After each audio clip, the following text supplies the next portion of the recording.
समोर स्क्रीन दिसते. Bank final अकाउंटचं स्टार्टिंगचं जे लेक्चर आहे ते आपण आज घेतोय. म्हणजे बँक फायनल अकाउंटचा जो फॉर्मॅट आहे तो कशा पद्धतीने आहे, त्यानंतर प्रत्येक हेडिंगच्या अंडर कोणते आयटम येणार, किती शेड्यूल्स असणार आहे, त्याबद्दल इंट्रोडक्शन लेक्चर जे आहे बँक फायनल अकाउंटचं ते आपण आज घेतोय.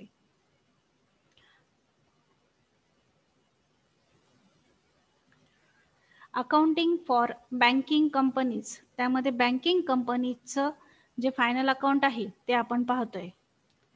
तर फर्स्ट आपल्याला बॅलन्स शीटचा फॉर्मॅट जो आहे तो या पद्धतीने असणार आहे. बॅलन्स शीट ॲज ऑन वरती आपण नेहमीप्रमाणे डेट टाकणार आहोत आणि हा जो फॉर्मॅट आहे तर ह्या फॉर्मॅटनुसार बॅलन्स शीटला 12 शेड्यूल्स येतात. पर्टिक्युलर शेड्यूल नंबर आपल्याला इथे कंपल्सरी काढायचा आहे कॉलम. त्यानंतर करंट इयरमध्ये तुम्ही जेव्हा ॲक्च्युअल प्रॉब्लेम सॉल्व्ह करतात तर त्यावेळेला इथे डेट येते. मग समजा तुमच्या ट्रायल बॅलन्सची डेट असेल 31 मार्च 2018 तर इथे येईल 31 मार्च 2018 आणि प्रिव्हियस इयरच्या जागेवर येईल 31 मार्च 2017. म्हणजे 1 वर्ष मागची तारीख इथे टाकली जाते. आता तुम्ही स्टडी करत आहात त्यामुळे हा जो टॉपिक आहे तर इथे तुम्हाला प्रिव्हियस इयरच्या फिगर्स नाही दिल्या जाणार, पण ॲक्च्युअली ज्या वेळेला काम कराल तुम्ही प्रॅक्टिकल वर्क त्यावेळेला इथे तुम्हाला प्रिव्हियस इयरच्या ज्या फिगर्स आहेत त्या असणार आहेत. कंपॅरेटिव्हली आपण कंपॅरिझन करू शकतो की चालू वर्षी किती कॅपिटल आहे, मागच्या वर्षी किती होतं, चालू वर्षी किती रिझर्व्ह आहे, मागच्या वर्षी किती होतं, त्यासाठी इथे फिगर्स असणार. परंतु आता सध्या मात्र इथे कोणत्याही फिगर्स नसणार आहे. हा बॅलन्स शीटचा फॉर्मॅट आहे. बॅलन्स शीटच्या फॉर्मॅटमध्ये आधी लायबिलिटी साईडने सुरुवात होते. लायबिलिटी साईडला पहिला आयटम असणार आहे कॅपिटलचा, त्याला आपण शेड्यूल नंबर 1 म्हणतो. त्यानंतर दुसरा आयटम असणार रिझर्व्ह अँड सरप्लसचा, शेड्यूल नंबर 2. तिसरा आयटम डिपॉझिट्सचा, हे डिटेलमध्ये मी तुम्हाला पुढे सांगते पुन्हा. तिसरा आयटम डिपॉझिटचा, डिपॉझिटला शेड्यूल नंबर 3 लिहायचा. चौथा आयटम बॉरिंगला शेड्यूल नंबर 4 आणि other liabilities and provisions schedule number 5. त्यानंतर लायबिलिटी साईडची बेरीज होते. शेड्यूल नंबर 6 पासून ॲसेट साईड चालू होते, 6 ते 11. 6 नंबरला cash in hand and with reserve bank of India. त्यानंतर 7 नंबरला balance with other bank money at call and short notice. 8 नंबरला सर्व इन्व्हेस्टमेंट्स असणारे.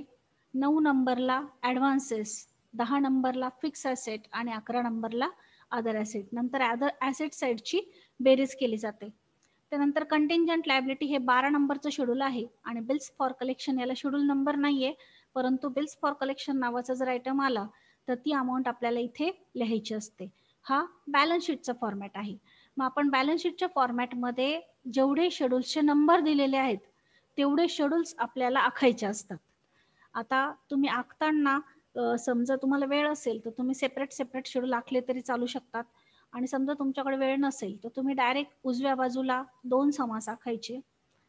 एक करंट इयरसाठी असतो आणि प्रिव्हियस इयरसाठी कॉलम असतो. त्यातला जो प्रिव्हियस इयरचा आहे म्हणजे सगळ्यात शेवटी जो कॉलम राहील तो आपल्याला वापरायचा नाहीये. आपण जो करंट इयरचा कॉलम आहे तोच वापरणार आहोत. मग डायरेक्ट समास आखायचा आणि नंबरिंग करायचं. Schedule number 1, schedule number 2, schedule number 3 असं डायरेक्ट नंबरिंग करत चालायचं. तसं केलं तरी चालेल. आणि मग नंतर तुम्हाला संपूर्ण पेपर सॉल्व्ह केल्यानंतर जर वेळ उरला तर मग तुम्ही तिथे शेड्यूल्सची नावं द्या, आडव्या रेषा मारा, पर्टिक्युलर रुपीज वगैरे काय लिहायचं असेल ती लिहा. आणि जर वेळ नसेल तर तुम्ही नंबरिंग केलं तरी चालू शकतं, पण शक्यतो वेळ असेल तर नावं द्या. हे आहे तुमचं बॅलन्स शीटचा फॉर्मॅट. त्यानंतर प्रॉफिट अँड लॉसचा जो फॉर्मॅट आहे तो या पद्धतीने आहे. कॉलम सेम असणार आहे. प्रॉफिट अँड लॉस अकाउंट, त्यानंतर फॉर द इयर एंडेड तारीख असणार आहे. त्यानंतर particular schedule number, current year आणि प्रिव्हियस इयर. करंट इयरच्या तिथे ट्रायल बॅलन्सनुसार तारीख येईल, प्रिव्हियस इयरच्या तिथे पण ट्रायल बॅलन्सनुसार तारीख येईल. आता जे प्रॉफिट अँड लॉस अकाउंट आहे ते स्टेटमेंट ते 4 सेक्शनमध्ये डिवाइड केलेलं आहे. पहिला सेक्शन आहे इन्कमचा, दुसरा सेक्शन आहे एक्सपेंडिचरचा, तिसरा सेक्शन आहे प्रॉफिट अँड लॉसचा आणि चौथा सेक्शन आहे ॲप्रोप्रिएशनचा म्हणजे नफ्याच्या विभागणीचा.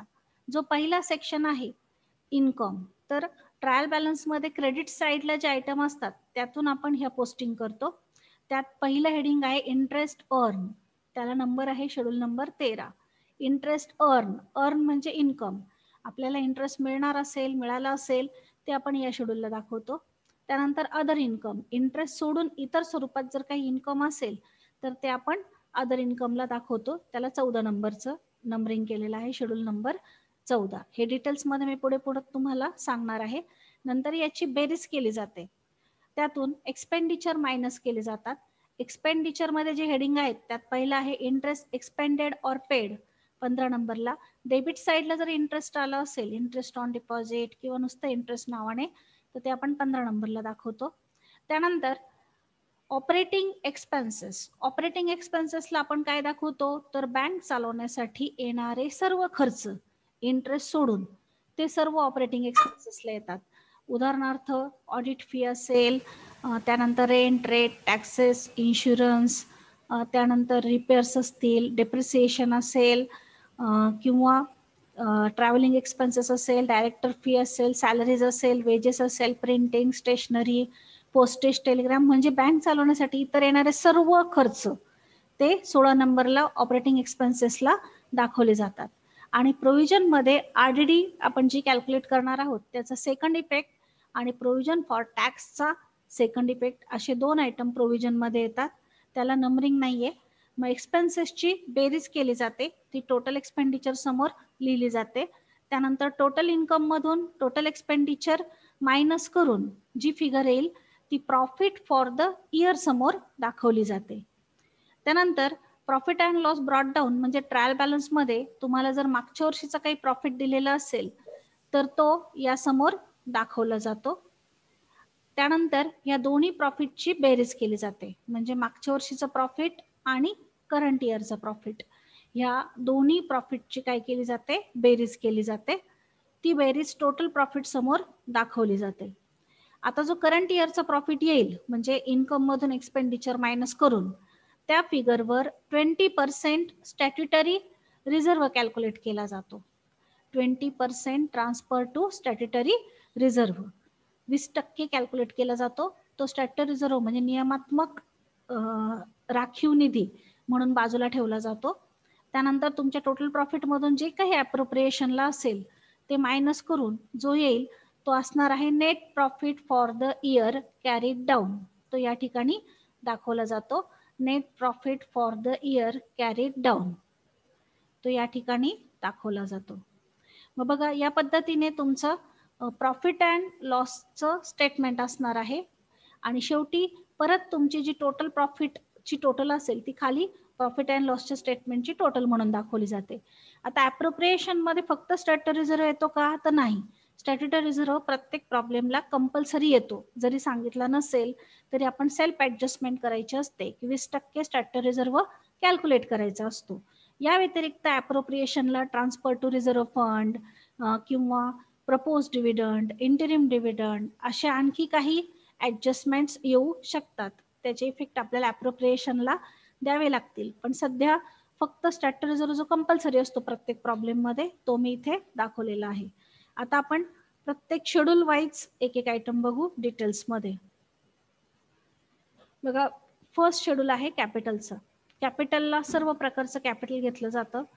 कॅपिटलमध्ये फर्स्ट ऑथराइज कॅपिटल असतं, त्यालाच आपण नॉमिनल कॅपिटल किंवा रजिस्टर्ड कॅपिटल असं देखील म्हणतो. पण ऑथराइज कॅपिटल आपण कॅल्क्युलेशनला घेत नाही. या पद्धतीने तुम्हाला 2 कॉलम्स करायचे आहेत, एक प्रिव्हियस इयरचा असणार आहे आणि एक करंट इयरचा असणार आहे. तर हा जो कॉलम आहे हाच फक्त तुम्हाला वापरायचा आहे, हा ब्लँक ठेवायचा. मग तुमचं कॅपिटल 8 लाख असेल तर इथे 8 लाख रुपये दाखवायचे, त्याच्या खाली 2 रेषा मारायच्या, ते कॅल्क्युलेशनला घ्यायचं नाही.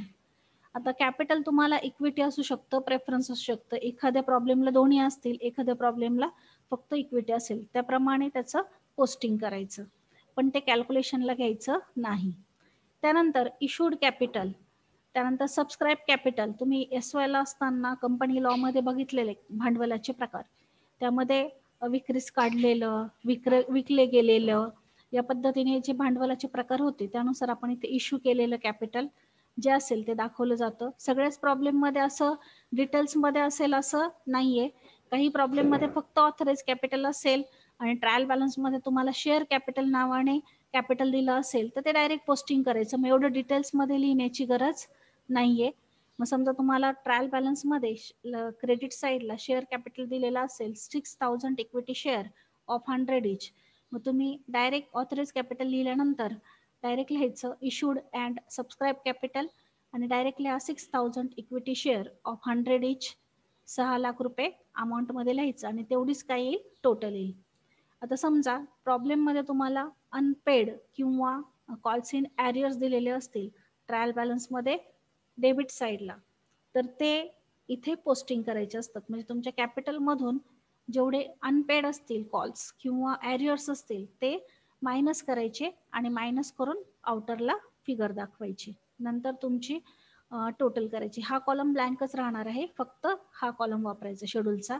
हा कॉलम जो आहे तो प्रिव्हियस इयरचा आहे, तो वापरायचा नाही. मग पहिलं शेड्यूल असणार आहे आपलं कॅपिटलचं, त्याला सर्व प्रकारचे कॅपिटल पोस्टिंग करायचे, ऑथराइज कॅपिटल कॅल्क्युलेशनला घ्यायचं नाही. त्यानंतर दुसरं शेड्यूल आहे रिझर्व्ह अँड सरप्लसचं. यामध्ये सर्व प्रकारचे रिझर्व्ह येतात, फक्त प्रॉव्हिडंट फंड, पेन्शन फंड सोडून. जे वर्कर्सचे आहेत ते येत नाही, कंपनीचे स्वतःचे जे असतात ते फक्त येतात. त्यामध्ये स्टॅट्युटरी रिझर्व्ह जो कंपल्सरी आपल्याला प्रत्येक प्रॉब्लेममध्ये कॅल्क्युलेट करायचा आहे 20% on current year's profit. Then capital reserve, share premium and other reserve. मग कुठलाही रिझर्व्ह असेल, रिझर्व्ह फंड, जनरल रिझर्व्ह, तर ते सर्व रिझर्व्ह इथे येतील. डिबेंचर रिडम्शन रिझर्व्ह, ते सर्व रिझर्व्ह इथे येतील, किंवा डिव्हिडंड इक्विलायझेशन रिझर्व्ह. फक्त प्रॉव्हिडंट फंड आणि पेन्शन फंड इथे येणार नाही. त्यानंतर आपण जो लास्टला नेट प्रॉफिट कॅल्क्युलेट करणार आहोत तो देखील इथे पोस्टिंग करायचा आहे. मग हे शेड्यूल असं आहे की याची बेरीज आपण सर्व प्रॉब्लेम संपल्यानंतर करतो, कारण की याला लास्टला आपल्याला प्रॉफिट ट्रान्सफर करायचा असतो आणि त्यानंतरच 2 नंबरच्या शेड्यूलची बेरीज होते. सगळ्यात शेवटी या शेड्यूलची बेरीज केली जाते. मग 2 नंबरचं शेड्यूल आहे तुमचं रिझर्व्ह अँड सरप्लसचं. त्यानंतर 3 नंबरचं शेड्यूल आहे डिपॉझिट्स. बँकेचं जे प्राथमिक कार्य आहे ठेवी स्वीकारणे आणि कर्ज वाटप करणे.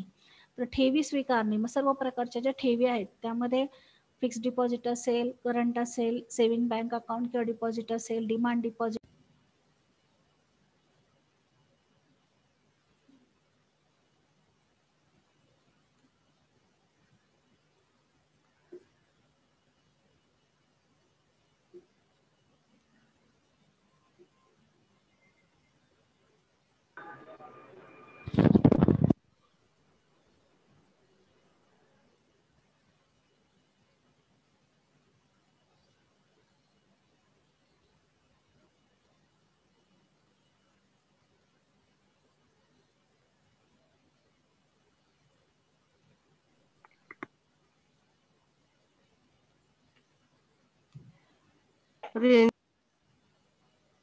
बघा 5 नंबरचं शेड्यूल आपण पाहतोय अदर लायबिलिटीज अँड प्रोव्हिजनचं.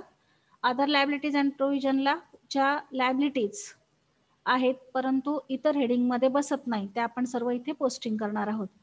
त्यानंतर पुढचा आयटम आहे पेन्शन फंड किंवा प्रॉव्हिडंट फंड, जो वर्कर्सचा असतो, जो आपण रिझर्व्ह अँड सरप्लसला घेऊ शकत नाही, तो देखील इथे पोस्टिंग होतो.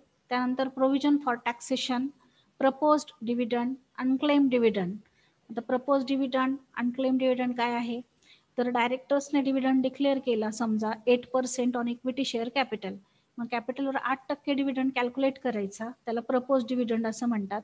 आणि समजा ट्रायल बॅलन्समध्ये काही डिव्हिडंड पेड केला असं दिलेलं असेल डेबिट साईडला, तर तो प्रपोज डिव्हिडंडमधून मायनस करून जेवढा शिल्लक राहील तो अनपेड किंवा अनक्लेम डिव्हिडंड म्हणून दाखवला जातो. दोन्ही एकाच प्रॉब्लेममध्ये येतील असं नाहीये, दोन्हीपैकी एक येईल, परंतु मॅक्झिमम किती आयटम येतात त्यासाठी हे लिहिलेले आहेत. त्यानंतर पुढचं आहे rebate on bill discounted. Rebate on bill discounted काय कन्सेप्ट आहे, तर तुम्हाला 12वीला बिल ऑफ एक्सचेंज होतं. बिल ऑफ एक्सचेंजमध्ये डिस्काउंटेड बिल ही एक कन्सेप्ट होती. म्हणजे बँक 2 व्यक्ती असतील, दोघांमध्ये व्यवहार झाला आणि एकाने दुसऱ्याकडनं माल खरेदी केला आणि त्याने रोख पैसे न देता काय केलं तर बिल ॲक्सेप्ट केलं. मग बिल 2-3 महिन्याचं असतं. ज्याने कोणी माल विकलेला असेल त्याला जर पैशाची गरज लगेच भागवायची असेल तर तो काय करतो, तर ते बिल बँकेमध्ये डिस्काउंट करतो. मग समजा 3 महिन्यांचं बिल असेल, बँकेमध्ये डिस्काउंट केलं, समजा 5,000चं बिल आहे आणि त्यावर बँकेने ₹100 चार्जेस कट करून उरलेले 4,900 रुपये जो बिलाचा मालक होता त्याला दिले, तर मग 100 रुपये जे आहेत ते बँकेने चार्जेस म्हणून कट केलेले आहे. परंतु ज्याने बिल ॲक्सेप्ट केलेलं होतं त्याने जर वेळेच्या अगोदर म्हणजे 3 महिन्यांच्या अगोदर जर ते बिलचे पैसे पेड केले बँकेमध्ये, तर बँक त्याला त्या डिस्काउंटवर पुन्हा सूट देते. त्याला रिबेट ऑन बिल डिस्काउंटेड असं म्हणतात. ही ॲडजस्टमेंट 100% प्रत्येक प्रॉब्लेममध्ये असते. त्याचा जो पहिला इफेक्ट आहे, तो पहिला इफेक्ट आपण इंटरेस्ट अँड डिस्काउंट नावाचा जो आयटम असणार आहे, किंवा डिस्काउंट सेपरेट असेल आणि इंटरेस्ट सेपरेट असेल, तर डिस्काउंटमधून आपण तो मायनस करणार आहोत 13 नंबरच्या शेड्यूलला, इंटरेस्ट अर्नला. आणि त्याचा सेकंड इफेक्ट जो आहे तो 5 नंबरच्या शेड्यूलला द्यायचा, रिबेट ऑन बिल डिस्काउंटेड या नावाने. त्यानंतर प्रोव्हिजन फॉर टॅक्सेशन सुद्धा ॲडजस्टमेंटमध्ये दिलेले असणार आहे. त्याचा जो पहिला इफेक्ट आहे, तो पहिला इफेक्ट आपण देणार आहोत, पहिला इफेक्ट आपण त्याचा देणार आहोत तो प्रोव्हिजन फॉर टॅक्सेशन म्हणून 5 नंबरच्या शेड्यूलला. आणि दुसरा इफेक्ट जो आहे तो आपल्या प्रॉफिट अँड लॉसच्या स्टेटमेंटला, जिथे प्रोव्हिजन शब्द आहे त्या प्रोव्हिजन शब्दाच्या समोर आपल्याला दाखवायचा आहे, आरडीडी आणि टॅक्स दोन्ही अमाऊंट प्लस करून. तर ह्या ज्या आहेत, ह्या सर्व 5 नंबर पर्यंतचे जे शेड्यूल्स आहेत ते सर्व शेड्यूल जे आहेत ते लायबिलिटी साईडचे, म्हणजे ह्यांचे जे आयटम आहेत ते सगळे ट्रायल बॅलन्सच्या क्रेडिट साईडला असणार आहे. ट्रायल बॅलन्सची डेबिट साईड आपण पाहायची नाही. जोपर्यंत हे सर्व आयटम पोस्टिंग होत नाही तोपर्यंत ट्रायल बॅलन्सची डेबिट साईड पाहायची नाही. पूर्ण क्रेडिट साईडलाच हे आयटम असणार आहे. क्रेडिट साईडवरूनच याची पोस्टिंग करायची आहे. त्यानंतर आता ॲसेट साईड सुरू होते. ॲसेट साईडला पहिला आयटम आहे cash in hand and cash with RBI. जे नाव आहे शेड्यूलचं त्या नावाप्रमाणेच दोन आयटम जे आहेत ते इथे पोस्टिंग होणार. एक होणार कॅश इन हँड आणि दुसरं होणार कॅश विथ आरबीआय. या दोन आयटम व्यतिरिक्त कोणता आयटम इथं पोस्टिंग होणार नाही आणि त्यावर कोणत्याही प्रकारची ॲडजस्टमेंट नसते. कॅश इन हँड आणि कॅश विथ आरबीआय. ट्रायल बॅलन्सच्या डेबिट साईड आता सुरू झालेली आहे. ॲसेट साईड आहे त्यामुळे ट्रायल बॅलन्सची डेबिट साईड चेक करायची आणि त्यावरून याची पोस्टिंग करायची. त्यानंतर 7 नंबरचं जे शेड्यूल आहे ते आहे balance with other bank money at call and short notice. यामध्ये आरबीआय सोडून इतर बँकेमध्ये जर कॅश असेल तर त्या सर्वांचा इफेक्ट या शेड्यूलला येतो. मी फॉर एक्झाम्पल म्हणून कॅश इन SBI म्हटलंय, पण cash in central bank, cash in bank of Maharashtra, cash in Punjab national bank, कुठल्याही बँकेमध्ये पैसे असतील फक्त आरबीआय सोडून, तर त्या सर्वांचे इफेक्ट्स हे 7 नंबरच्या शेड्यूलला द्यायचे असतात. त्यानंतर नुसता कॅश अँड बँक नावाने जर आयटम आला तर तो देखील 7 नंबरच्या शेड्यूलला दाखवायचा असतो. त्यानंतर money at call and short notice हा ठराविक याच नावाने आयटम येईल, money at call and short notice. तो देखील 7 नंबरच्या शेड्यूलला दाखवायचा असतो. 7 नंबरच्या शेड्यूलवर कोणतीही ॲडजस्टमेंट नसते. त्यानंतर 8 नंबरचं शेड्यूल आहे इन्व्हेस्टमेंटचं. इन्व्हेस्टमेंटला सर्व प्रकारच्या गुंतवणुकी ज्या आहेत त्या इन्व्हेस्टमेंटच्या शेड्यूलला येतील. नुसतं इन्व्हेस्टमेंट नावाने एखादा आयटम येईल. गव्हर्नमेंट सिक्युरिटीज, गव्हर्नमेंट बॉन्ड्स, शेअर्समध्ये गुंतवणूक असेल, शेअर्स मात्र ट्रायल बॅलन्समध्ये डेबिट साईडला आले पाहिजे. किंवा डिबेंचर्समध्ये गुंतवणूक असेल, डिबेंचर्स पण ट्रायल बॅलन्समध्ये डेबिट साईडला आले पाहिजे. त्यानंतर गोल्डमध्ये गुंतवणूक असेल किंवा गोल्ड बिलियन असेल, सिल्वर बिलियन असेल, सुवर्णपत्र वगैरे, तर ते सर्व इन्व्हेस्टमेंटमध्ये येतात. इन्व्हेस्टमेंटवर एकच ॲडजस्टमेंट असते, इन्व्हेस्टमेंटचं रिव्हॅल्युएशन होऊ शकतं आणि रिव्हॅल्युएशन झालं तर इन्व्हेस्टमेंटची किंमत जर कमी झाली तर त्याचा इफेक्ट दाखवायचा आहे, परंतु जर किंमत वाढली तर त्याचा इफेक्ट मात्र दाखवायचा नाही. कमी झाली तर दाखवायचा, वाढली तर दाखवायचं नाही. मग समजा फॉर एक्झाम्पल तुम्हाला इन्व्हेस्टमेंट दिलेली असेल 4 लाख रुपये ट्रायल बॅलन्समध्ये आणि ॲडजस्टमेंटमध्ये सांगितलं असेल की इन्व्हेस्टमेंट रिव्हॅल्यू झाली 3,90,000ला, तर 3,90,000 रुपये म्हणजे 10,000ने इन्व्हेस्टमेंटची व्हॅल्यू कमी झालेली आहे. तर तुम्ही 10,000 रुपये कमी झाले, मायनस झाले म्हणून लॉस ऑन रिव्हॅल्युएशन या पद्धतीने इफेक्ट दाखवू शकतात. परंतु जर समजा फायदा झाला म्हणजे 4 लाखाची इन्व्हेस्टमेंट 4,50,000 झाली किंवा 4,10,000 झाली तर त्याचा इफेक्ट दाखवायचा नाही. कमी झाली तर दाखवायचा, वाढली तर दाखवायचा नाही. एवढी एकच ॲडजस्टमेंट इन्व्हेस्टमेंटवर असते. त्यानंतर 9 नंबरचं शेड्यूल आहे ॲडव्हान्सेसचं. ॲडव्हान्सेसला आपण cash credit, bank overdraft, loan या पद्धतीचे जे आयटम असतील ते पोस्टिंग करतो. त्यावर कॉमन ॲडजस्टमेंट असते RDDची. त्यानंतर बिल परचेस अँड डिस्काउंटेड नावाचा आयटम असेल तर तो देखील ॲडव्हान्सेसला पोस्टिंग केला जातो. आणि नुसता ॲडव्हान्सेस नावाने एखादा आयटम आला असेल तर तो पोस्टिंग केला जातो. आता loan, cash credit and overdraft कधी कधी सेपरेट येतील, कधी कधी एकत्र येईल नाव. मग जर समजा सेपरेट आले, लोन सेपरेट आलं, कॅश क्रेडिट सेपरेट आला आणि ओव्हरड्राफ्ट सेपरेट आला, तर RDD जी आहे ती लोनमधून मायनस करायची असते. आणि जर समजा एकत्र आयटम आला तर मग त्याच आयटममधून मायनस करायची RDD. आणि RDDचा सेकंड इफेक्ट आपण प्रॉफिट अँड लॉसच्या स्टेटमेंटला देणार आहोत, जिथे प्रोव्हिजन शब्द आहे त्याच्या समोर. एवढी एकच ॲडजस्टमेंट या शेड्यूलवर असते. Loan, cash credit and overdraft नावाचा आयटम कंपल्सरी प्रत्येक प्रॉब्लेममध्ये येईलच.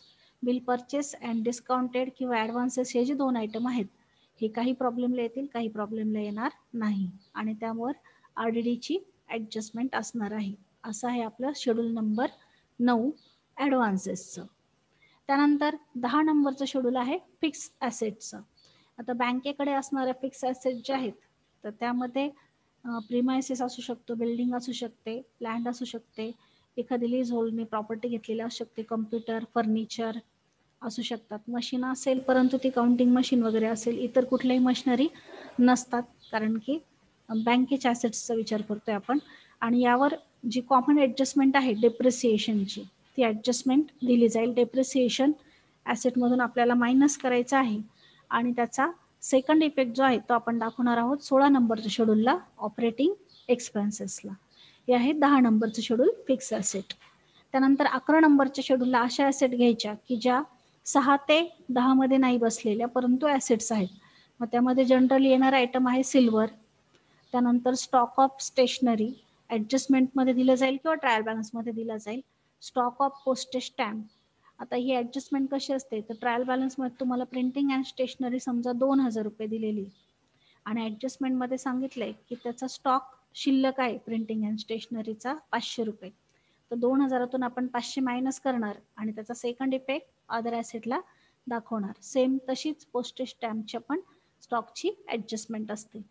त्यानंतर अनएक्सपायर्ड इन्शुरन्स तुम्हाला ट्रायल बॅलन्समध्ये दिलं जाईल किंवा कधी कधी ॲडजस्टमेंटमध्ये पण येऊ शकतो.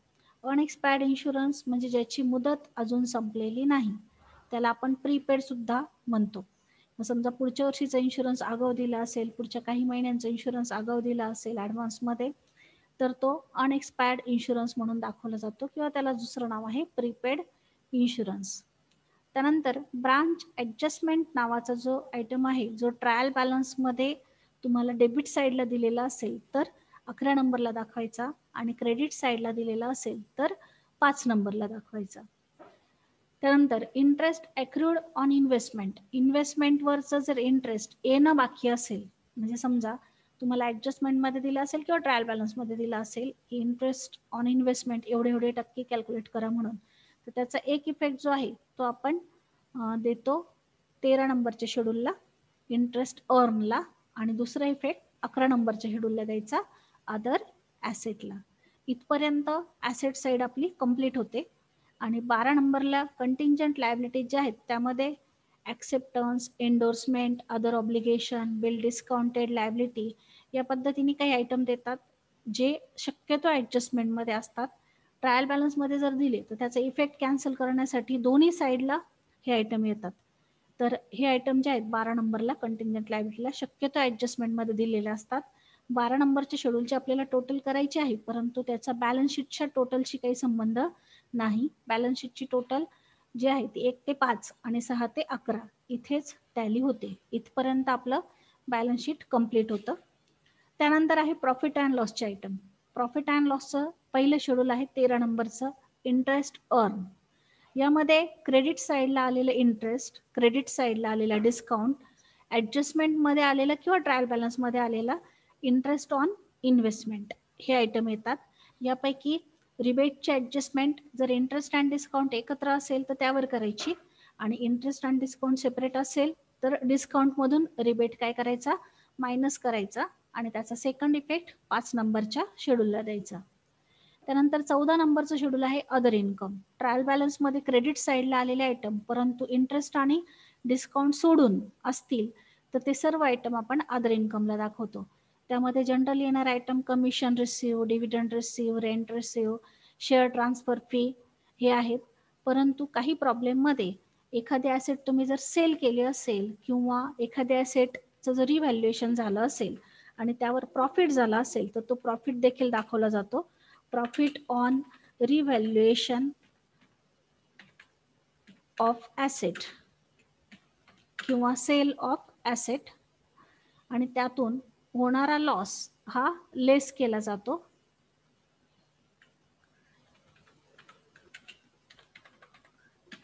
लॉस झाला तर लेस करायचा आणि जर फक्त लॉसच झाला, प्रॉफिट झालाच नाही, तर फिगर जी आहे ती मायनसमध्ये म्हणजे कंसामध्ये आउटरला दाखवायची.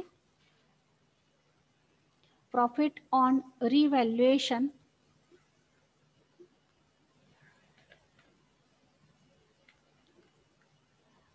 त्यातून लॉस ऑन रिव्हॅल्युएशन लेस करायचं.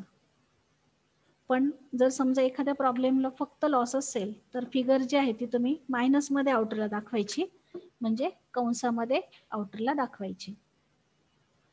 हे आहे आपलं 14 नंबरचं शेड्यूल अदर इन्कमचं. इंटरेस्ट सोडून इतर इन्कम जे आहेत ते आपण अदर इन्कमला दाखवणार आहोत. त्यानंतर 15 नंबरचं शेड्यूल आहे इंटरेस्ट एक्सपेंडेड किंवा पेड. डेबिट साईडला जर इंटरेस्ट आलं असेल, नुसतं इंटरेस्ट नाव असेल किंवा interest on fix deposit, interest on saving deposit, interest on current deposit, तर ते सर्व इंटरेस्ट जे आहे ते 15 नंबरला दाखवायचे असतात. यावर कोणत्याही प्रकारची ॲडजस्टमेंट नसते. आणि लास्ट शेड्यूल आहे ऑपरेटिंग एक्सपेन्सेसचं. ऑपरेटिंग एक्सपेन्सेसला बँक चालवण्यासाठी लागणारे सगळे खर्च दाखवले जातात. थोडक्यात इंटरेस्ट सोडून बाकी जे पण एक्सपेन्सेस येतील डेबिट साईडला ट्रायल बॅलन्समध्ये ते सर्व इथे दाखवतात. Rent, rate, taxes, insurance, audit fees, repairs and maintenance, depreciation, bad debt, advertisement, commission paid, salaries, wages, director fees, travelling expenses, carriage, freight, printing and stationery, postage and telegram, electricity bill, telephone bill, हे सर्व खर्च जे common खर्च आहेत ते सर्व राहिलेले खर्च ऑपरेटिंग एक्सपेन्सेसला दाखवले जातात. फक्त RDDची ॲडजस्टमेंटचा सेकंड इफेक्ट काही इथे येत नाही, तो आपण प्रोव्हिजनला दाखवत असतो. बाकी सर्व जे खर्च आहेत ते सर्व ऑपरेटिंग एक्सपेन्सेसला दाखवले जातात. याप्रमाणे आपला बँकिंग कंपनीज फायनल अकाउंटचा जो फॉर्मॅट आहे तो इथे संपतो. एकूण 16 शेड्यूल्स आहेत आणि 2 स्टेटमेंट आहेत. आता ज्या वेळेला तुम्ही स्टेटमेंट आणि शेड्यूल्स आखतात त्यावेळेला बॅलन्स शीटचं स्टेटमेंट झालं की बॅलन्स शीटचे 12 शेड्यूल आखायचे, त्यानंतर प्रॉफिट अँड लॉसचं स्टेटमेंट आखायचं आणि त्यानंतर प्रॉफिट अँड लॉसचे 4 शेड्यूल्स आखायचे. यात कुणाला काही शंका असेल तर विचारा. इथे आपला फॉर्मॅट जो आहे बॅलन्स शीटचा आणि प्रॉफिट अँड लॉसचा तो कंप्लीट होतो.